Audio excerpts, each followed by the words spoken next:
One last country. Then I will move on to something else. I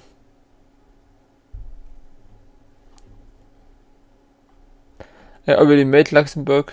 Iran I have not made. The Gambia I already did. Peru. I think we'll do Peru, to be honest. I already thought about making Peru earlier, but okay. Now I will make Peru. Okay, so you've probably heard of Peru. This is a popular one. So, Peru. Peru is much bigger than people think. True size of Peru. I will also probably have a link here to the website. I will use it probably more often in the future, so I should make a link here. So, clear the map. Peru. When you take Peru and pull it over the United States, it's very large. It stretches from nearly, even at the widest area, nearly through the whole country. And when you put it above Europe, you see it is very large. When you put it into Africa, you see it's also very large. Always. Nearly is the same size as Saudi Arabia. In Asia, Southeast Asia, when you can fill whole Thailand, which we reacted today, inside of Peru. It fits very.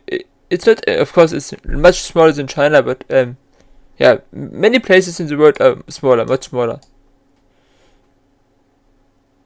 So yeah, just for comparison, so we know how big it is, more or less.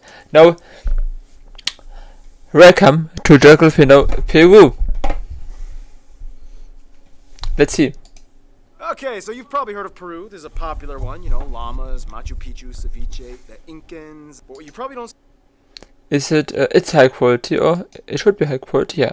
So. see too often is the larger scope of what Peru has become in modern times. It's this deserty, mountainy, jungly, Asian-fused West Coast business-oriented chef of the Latin world. Yeah, chef. No one cooks like Peruvians, and they'll prove it to you. Yeah, there you go. That's my pun for the episode. It's time to learn geography. These pun lines are always funny. I like this. Now! Hey everyone, I'm your host Barbs. Geography Jorge Carlos says, Peru is a beggar sitting on a gold bench. Also for completion. There's lots of stuff to deal with, yet so many riches they have. I copied the link of the video into the Twitch chat for people who watch it later on YouTube. So, yeah. Let's continue. And now it's time to open the treasure map and find the pot of gold. Shout! I thought about once to move to Chile. I know it's just random, but and it's not even Chile we are reacting to, but Peru is near Chile. It was even Chile, this house. So yeah, let's continue. In South America, location matters. Everybody wants two things, resources and ocean. Shut up. And if you can have both, plus some really cool straw hats, you're probably going to do well. First of all, the country is located on the west coast of South America, bordered by 5 countries. The nation is further divided into 24 departments, each with their own flag and seal. The capital and largest city of the country is Lima, which also acts as its own department. Within the large Lima city limits, though, lies a special administrative division, and the smallest one, known as the constitutional province of Cayo. This little guy actually holds the biggest and busiest airport, Jorge Chavez International, which, even though technically is not part of Lima, is considered Lima's airport. Just a skip away, you can also find the largest and busiest shipping port, the port of Cayo, where most major cargo ships dock and transport traded goods. Speaking of the coast, down at the bottom of Peru, they have a slight maritime dispute with Chile, which kind of looks like this, but it doesn't really cause too much trouble. Just a few fishing vessels might have a skirmish or two. Peru doesn't really have many islands off its coast. However, the largest one is actually not too far off from Lima, San Lorenzo Island, which is actually closed off to the public and controlled by the Peruvian Navy. After Lima, though, the second largest city is Arequipa, down south and a bit inland, which holds the third busiest airport, Rodriguez Bayonne International, and then Trujillo makes up the third largest city further up north along the coast. You might be wondering, what's the second busiest airport? Well, due to high numbers of tourists flocking in to see the ancient Incan sites like Machu Picchu, it's actually Cusco's Alejandro Velasco Astete International Airport. Otherwise, about 86% of the population lives either within the coast or mountains, and only about 10% in the I like this motion graphic stuff, which is just amazing. Probably you at some point you can do this when you have some experience and so. I don't know how I could do this, but it looks amazing. Rainforest to the east. This means that the road network is built accordingly, and many of the secluded areas inland, like Iquitos, the capital of the Loreto department, have no land transport, and they are only accessible by air travel or painstakingly long river boat journey. And that's the funny thing. Peru is incredibly lush and green on the interior, but most people prefer to live in the dry, deserty coast. I guess that's good though. I mean, less people means less deforestation. For what it's worth though, there's another way you can look at Peru. Historically, Peru was the epicenter of the Incan Empire, which had quite a wide network of roadways, about 25,000 miles long. That connected the entire domain that extended all the way from Ecuador to Argentina, spanning about 177,000 square miles. These paths followed the Andes mostly, and were built in a unique system that allowed porters, called chasquis, to literally run and relay items or information or messages to other chasquis from coast to mountain. Along the way, they would sometimes take pit stops at small houses known as tambos that provided shelter and food to rest. Soon, the next chasquis would have to keep running and fulfill the delivery. This porter system could sometimes cover over 150 miles a day, all without a single wheeled vehicle or even horse. The wheel had never even been invented at this time, and the only animal of burden was the llama, which could not carry adult humans, let alone run with them. Yet a wealthy or royal family living in Cusco could still have fresh fish caught from the ocean delivered to them all within 2 days. Not bad. Yeah, literally just people running on foot. It worked somehow. And speaking of Cusco, Peru has quite... It sounds amazing. I also heard about the highest rail in the world in Peru. I think it was in Peru, in Lima. Which is also amazing. Maybe he will also show it. Quite a lot of cool places to check out in case if you decide to visit, 12 of which are UNESCO heritage sites. Yeah, we've all heard about most of the Cusco and Machu Picchu stuff and these other ones that have too many tourists. However, in addition, there are these lesser known but equally fascinating sites. This one, you're kind of supposed to pronounce it like sexy woman. Sexy woman. There's also so many famous cathedrals and museums like... Sexy woman? Sexy woman? Sexy woman? I would say that my girlfriend is sexy, but yeah, that's something else. Sexy woman. Sexy woman. Sexy woman. There's also so many famous cathedrals and museums like these. There's also the Lake Titicaca floating village shared with Bolivia, the Sky Lodge Adventures. This looks amazing. I think I saw the episode before. I have seen most of the episodes. But this looks amazing. I would love to. When it's a hotel or when you can rent them, I would love this. It looks more than just amazing. The last Incan grass bridge, salt pans of Maras, Rinconada, which claims to be the highest city. Moment, I have to check this out. Titicaca floating village shared with Bolivia, the Sky Lodge. This Sky Lodge adventure suits. A moment, I want to check this out.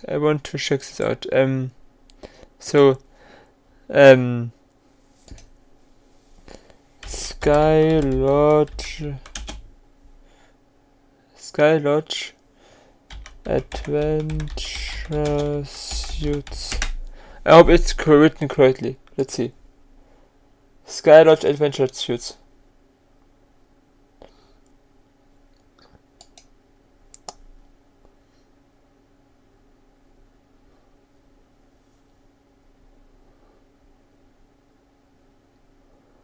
Booking.com. Wenn es on Booking.com, if it appears on Booking.com, then maybe you can rent them. Would be amazing. Here I put in a different link and then put this link here in my task line. It looks amazing and I definitely would love to. I mean, imagine just sitting there and maybe even a marriage proposal on such a view. Adventure suites, the last Incan grass bridge, salt pans of Maras, Rinconada, which claims to be the highest city in the world. There's even a statue dedicated to Paddington Bear, and the giant hat building in Celedin. And there's so many natural wonders in Peru as well. For crying out loud, they have a Rainbow Mountain, the world's tallest sand dune, third tallest waterfall in the world, the largest left-handed wave in the world, and a boiling river. But we're getting ahead of ourselves. Stuff like that belongs in the next section. it's still everything he mentioned was interesting. This Rainbow Mountain. I have to check it out also. I mean, I cannot for every small thing and break the video or pause the video and research it. I will do it, but maybe privately.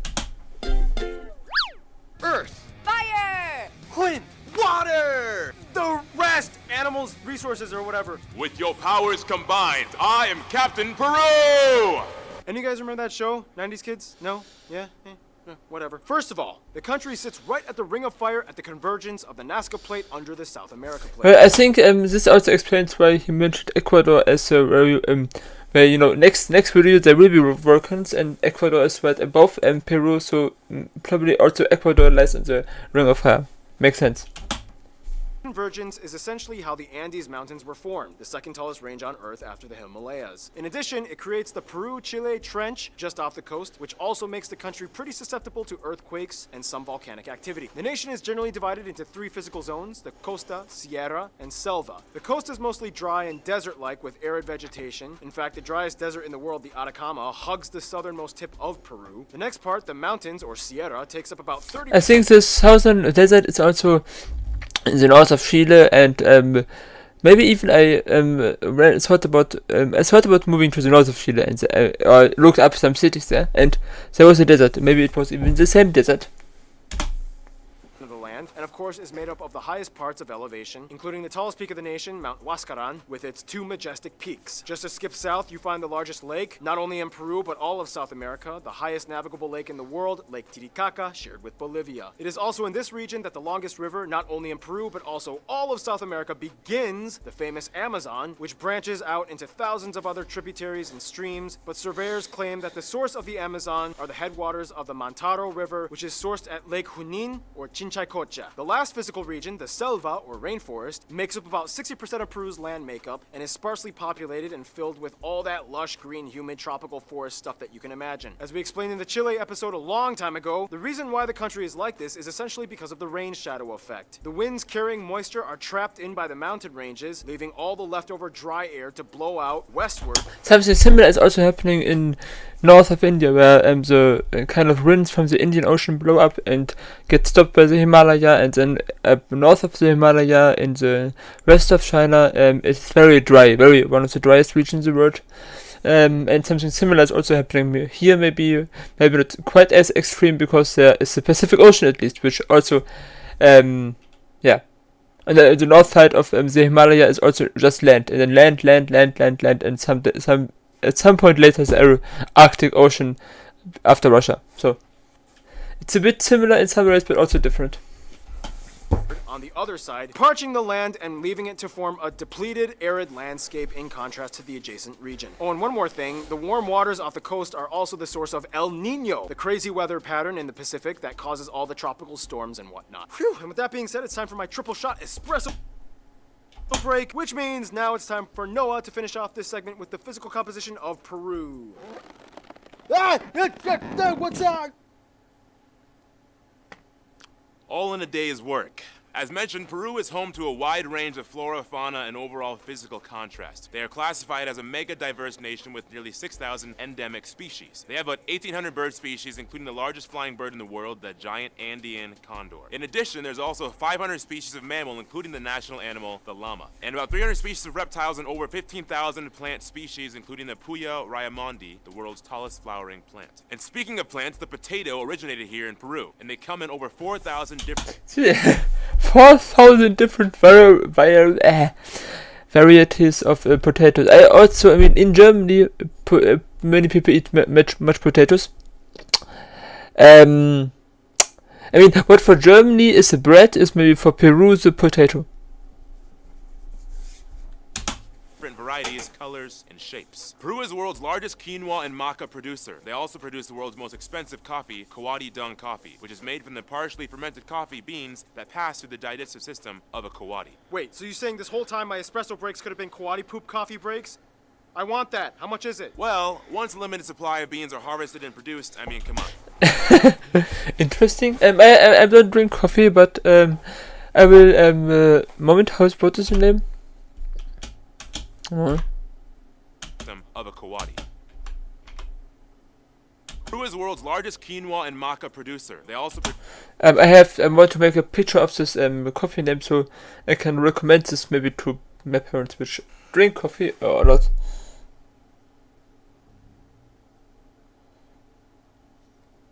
So, we continue.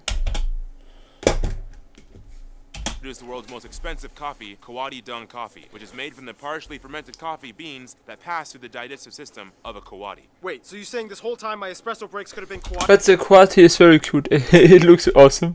poop coffee breaks? I want that. How much is it? Well, once a limited supply of beans are harvested and produced, I mean, come on, Kawadis can only poop so much. They can sell for up to $1,400 per kilogram. Worth it. Otherwise, resources. I'm not sure if I can afford this or someone here, but 1,400 for. But I mean, when yeah, let's see. It sounds interesting, weird but interesting.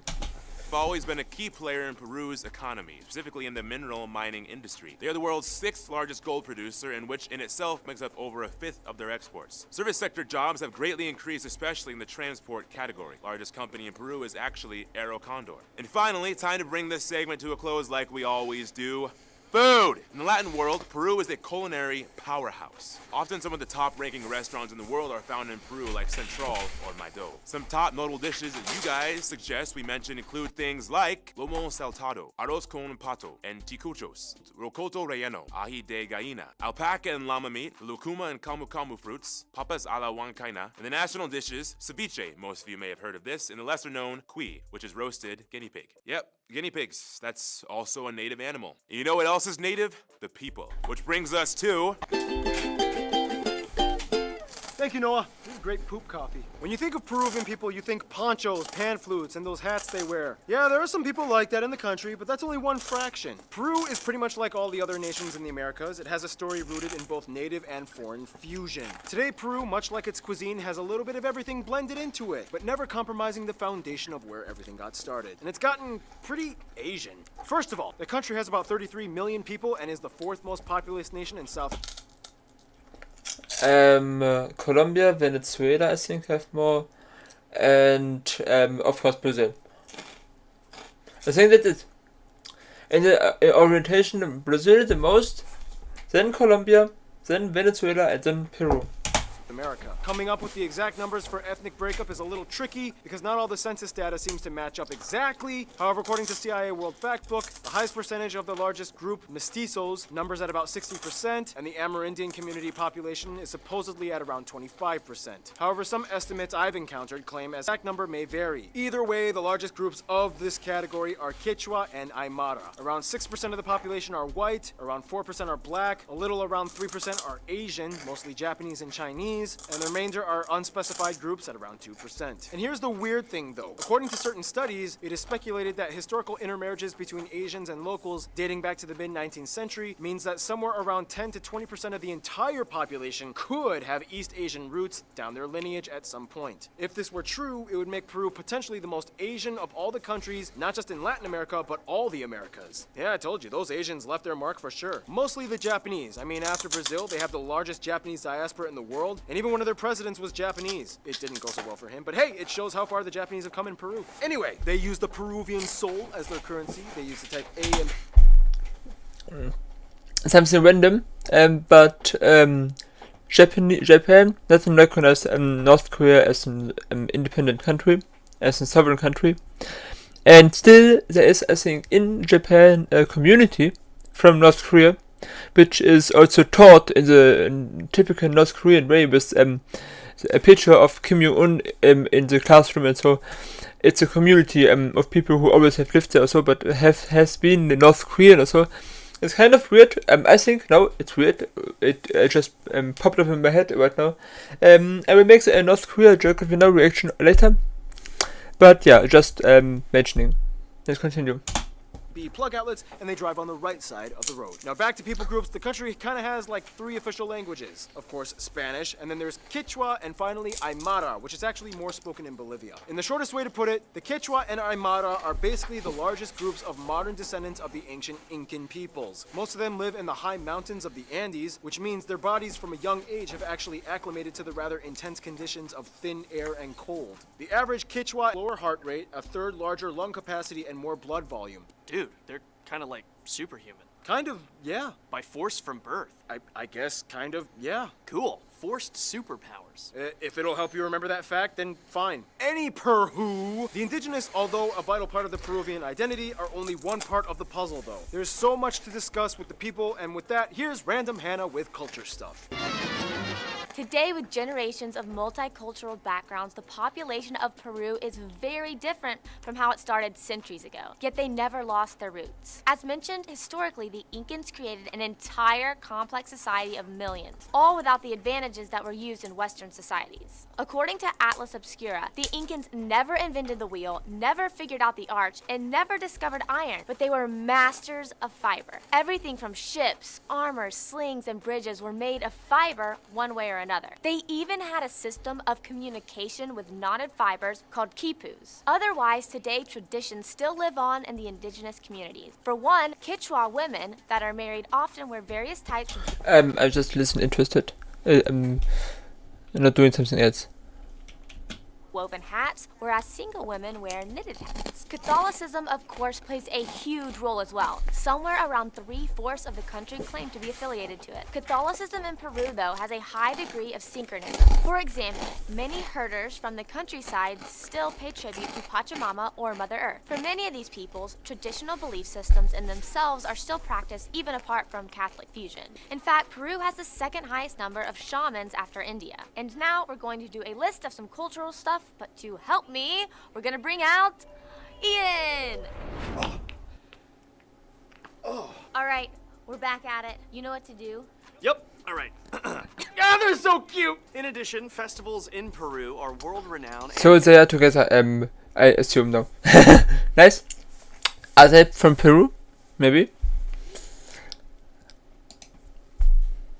Famous for their intense, colorful displays. Festivals like Capac Cola, which is a sort of rite of passage for boys. There's also the scissor dance, Danzantes de Tijeras. The festivals of the sun, Inti Raimi. Holy Week is a huge deal and probably the most colorful and famous one, the La Candelaria Festival held in February. In the end, though, no matter what part of Peru they're from, everyone knows the song Contigo, Peru. It's practically a second anthem for them. It can literally stop fights. The festivals are, of course, riddled with so much food, colors, and music, which of course brings us to Keith's absolutely terrible, horrible music segment. Musica Paraguano! Oh, Peruano! When you think of music in Peru, immediately most people. They do look very cute together. I don't know what the history there is, if he is also making stuff for the channel or not, but yeah, they definitely look cute together. We'll just think pan flutes, and pan flutes. Pan flutes are I get a bit envious because I of course miss my girlfriend. But let's continue. With pan flutes. a huge part of their musical culture, but there's a ton of other traditional instruments. One of the most commonly used ones is the charango. Charango? Okay. Which looks like a ukulele but has a different structure and sound. Otherwise, apart from the traditional sounds over time, music in Peru evolved into something very special. The many people groups all came together and fused their You see, in the reflection of his glasses, you see the screen, which is in front of him, probably with the text also. And also probably a light source, a big light source, with the camera also somewhere. But yeah. Just as a fun side joke, what means joke? It's probably the ray, but yeah, that's a fun thing, not important. influences in each region kind of has its own specialty. For example, you have But I also like this also in the left glasses. Also, in left glasses you see a window. I think it's a window. I like it always when you see kind of things which are not intended to be shown in videos, like the reflection of things. in glasses, especially in glasses, because often you see at least something in the glasses when people have glasses, and or sometimes you see something, and it's nice. I like this always. Yeah, let's continue. Random fact, random thing. Music, mostly along the coast, which has lots of influence from the Afro-Peruvian community. They use the cajon a lot. Peru was one of the leading founders of exotic cumbia, which fuses traditional Amazonian rhythms with Spanish melodies. Everyone knows that song, El Condor Pasa. Simon and Garfunkel even did it. Sometimes you can even see this in the reflection of the eyes, but the glasses are much more effective in this. Right?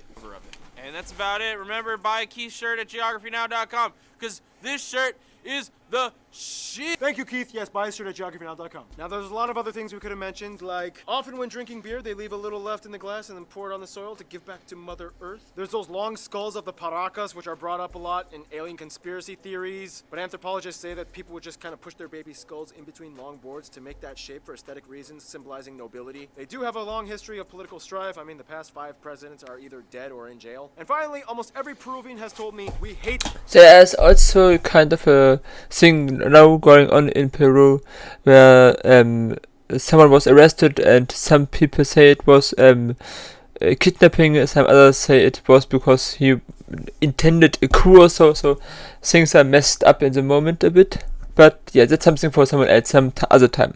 It just appeared now in my head.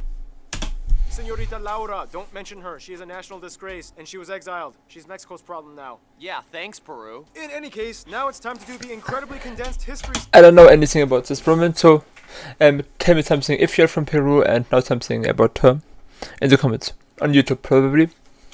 Section. In the quickest way I can put it, pre-Incan civilizations. But if you watch this later on YouTube, please go to the description and follow me on Twitch. We can have a lot of fun together here on Twitch and discuss things. Maybe I will do it again, make a live stream, react to countries, or discuss politics or other things, or learn languages.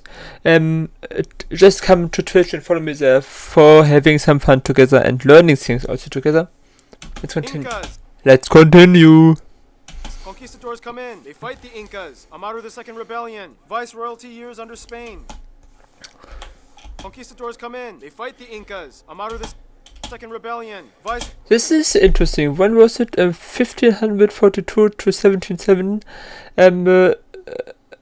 Of Peru, Venezuela, Portugal was this. This is also amazing.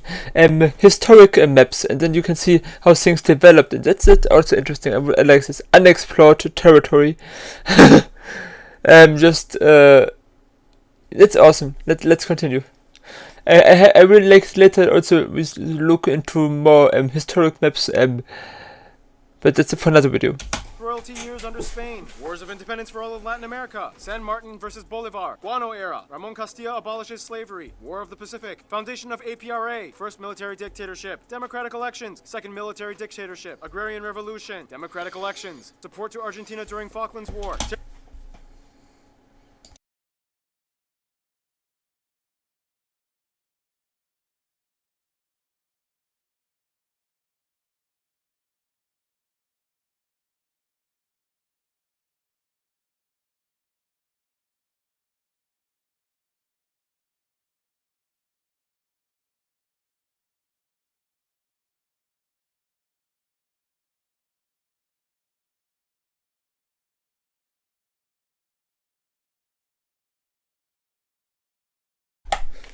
I thought someone had called me here in real life, so I went checking, but it was nothing. Everything's fine. Let's just continue with the video.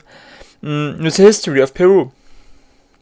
Many Latin American countries had some issues, or I mean, in Argentina there was a military dictatorship, in Chile there was a military dictatorship, so a very interesting part of the world.